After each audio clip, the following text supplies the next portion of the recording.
ప్రాథమిక వ్యవసాయ పరపతి సహకార సంఘాల ఉద్యోగుల సమస్యలను వెంటనే పరిష్కరించాలని కోరుతూ AP state agricultural cooperative society employees union రాష్ట్ర కమిటీ పిలుపులో భాగంగా ఏలూరు కలెక్టరేట్ వద్ద ధర్నా నిర్వహించారు. ఏలూరు జిల్లా వ్యాప్తంగా ఉద్యోగులు ధర్నాలో పాల్గొన్నారు. సొసైటీ ఉద్యోగులకు హెచ్ఆర్ పాలసీ అమలు చేయాలని, గ్రాట్యుటీ చెల్లించాలని, పదవీ విరమణ వయసు 62 సంవత్సరాలకు పెంచాలని, సొసైటీల ప్రైవేటీకరణ ఆలోచన విరమించుకోవాలని, సిబ్బందిని కుదించే ఆలోచన మానుకోవాలని పెద్ద ఎత్తున నినదించారు.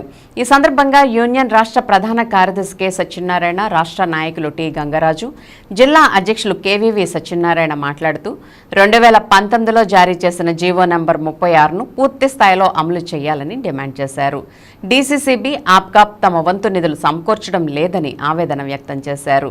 పీఏసీఎస్లకు డివిడెంట్లు ఇవ్వకుండా, సిబ్బంది వేతనాల ఖర్చులతో తమ వాటాలు భరించకుండా డీసీసీబీ, ఆప్కాప్లు కాలక్షేపం చేస్తున్నాయని తీవ్రంగా విమర్శించారు. ఉద్యోగులందరికీ ఉద్యోగ భద్రత కల్పించాలని విజ్ఞప్తి చేశారు. సంఘాల్లో సిబ్బందిని కుదించే ఆలోచనలు ప్రభుత్వాలు మానుకోవాలని హితవు పలికారు. సహకార సంఘాలను కార్పొరేట్ కంపెనీలకు అప్పజెప్పే ప్రయత్నాలకు వ్యతిరేకంగా రాష్ట్ర వ్యాప్తంగా పెద్ద ఎత్తున ఉద్యమిస్తామని హెచ్చరించారు. ఈ ధర్నాలో సిఐటియు జిల్లా ఉపాధ్యక్షులు G Raju, CH Sundaraiah, K Vijayalakshmi, AP రైతు సంఘం జిల్లా కార్యదర్శి కె శ్రీనివాస్ ప్రసంగించారు. ధర్నా అనంతరం జిల్లా కలెక్టర్ వెట్రిసెల్వికి వినతిపత్రం అందజేశారు. ఇంకా ఈ కార్యక్రమంలో యూనియన్ నాయకులు సుబ్బారావు, వీరయ్య, రాధాకృష్ణ, సర్వేశ్వరరావు, వలి, అమర్నాథ్ తదితరులు నాయకత్వం వహించారు.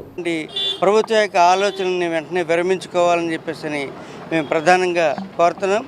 అలాగే జీవో 36 అమలు, వేతనాలు 1/3/2019 ఈ జీవో ఇచ్చారు. ఆ రోజు నుంచి ఈ రోజు వరకు కూడా దాన్ని అమలు చేయకుండా తాత్సారం చేసుకుంటూ వస్తున్నారు. ఇందుకు ఆప్కాబు అలాగే జిల్లా సహకార కేంద్ర బ్యాంకులు ఈ జీతాల చెల్లింపు విషయంలో వారి యొక్క వాటాలు వాళ్ళు షేర్లు కల్పించాల్సినటువంటి అవసరం ఉంది. వాళ్ళు షేర్ ఇవ్వకుండా వాళ్ళు కూడా ఒక విధంగా నాటకాలు ఆడుతూ సహకార సంఘాల సహకారంలో పనిచేస్తున్నటువంటి ఉద్యోగుల్ని చాలా ఇబ్బందులు పాలు చేసేటువంటి పరిస్థితి ఉంది. 2050 సహకార సంఘాలకి దాదాపుగా 52 కోట్ల రూపాయలు ఈ సహకార సంఘాలకి రాష్ట్ర ప్రభుత్వం ఇవ్వాల్సినటువంటి పరిస్థితి ఉంది. కానీ ఈ డబ్బులు ఎక్కడికి పోయినాయి అడుగుతుంటే మనకి సొసైటీకి మీరు బాగా పనిచేస్తే 10,000 రూపాయలు ఇన్సెంటివ్ ఇస్తామని చెప్పేసి చేతులు దులపరించుకుంటున్నాయి తప్పించి ఈ సహకార సంఘాలకి ఇవ్వాల్సినటువంటి 52 కోట్ల రూపాయలు ఇవాళకి రిలీజ్ చేయకుండా సహకార సంఘ ఉద్యోగుల్ని వెట్టి చాకిరీ చేయించి ఒకటి ఎంత దారుణం ఏంటంటే ఈ ఎప్పుడు గంట గంటకి వాళ్ళ యొక్క ప్రోగ్రెస్ అప్లోడ్ చేయించుకోవడం, చేయకపోతే వాళ్ళ మీద ఒత్తిడి చేయడం, వాళ్ళకి రాత్రి లేదు, పగలు లేదు, ఆ సెలవు లేదు, పండగ లేదు, పప్పం లేదు, ఏమీ లేదు. ఏలూరు కలెక్టరేట్ దగ్గర ధర్నా చేయడం జరిగింది. ఇందులో ప్రధానంగా సహకార సంఘాలను ప్రైవేటీకరణ చేయాలని ప్రభుత్వం భావించడం, అంతేకాకుండా సహకార సంఘాల యొక్క సిబ్బందికి జీతాలు జీవో నెంబర్ 36 ప్రకారం అమలు చేయకుండా తాత్సారం చేయడం, డీసీసీబీలో పోస్టులను భర్తీ చేయకుండా సహకార సంఘాల నుంచి ఉద్యోగులను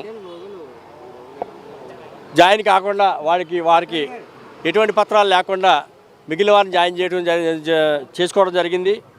అలాగే గ్రాట్యుటీ సహకార సంఘాల ఉద్యోగులకు 2 లక్షలు మాత్రమే పెట్టడం జరిగింది. అది చట్ట ప్రకారం అమలు చేయాలని మేము కోరుతా ఉన్నాం.